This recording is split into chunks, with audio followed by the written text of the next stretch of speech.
Titan Tax Tools presents. This is a quick look at the Financials tool. At the top, you'll see a button to print a blank financial.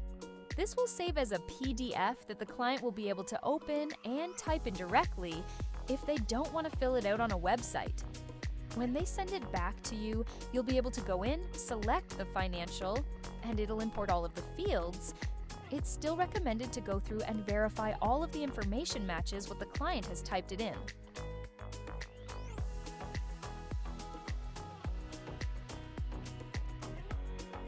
At the bottom, you'll find your expense comparison chart. You see the client claimed amount, IRS standards, and then the amount that you're going to go in and verify.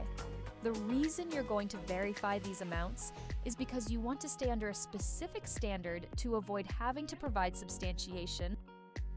Additionally, it'll tell you when things require substantiation. For these options, such as health insurance, in this case, let's say we had the pay stub and I verified $200, and we wanted that included here.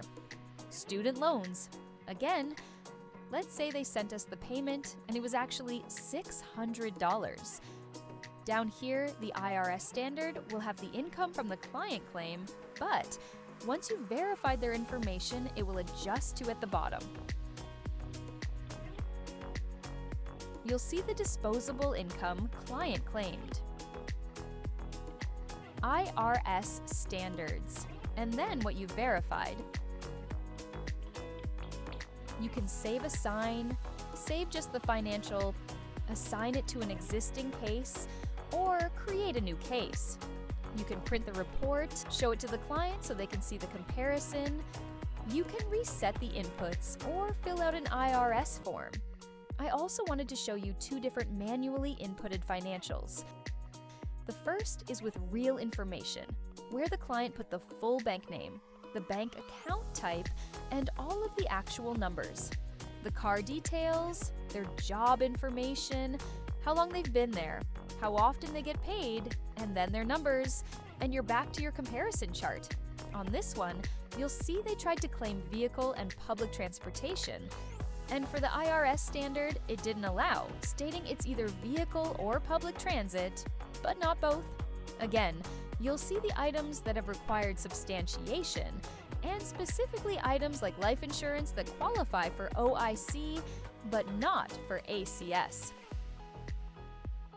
In this financial, the top is required to get the standards.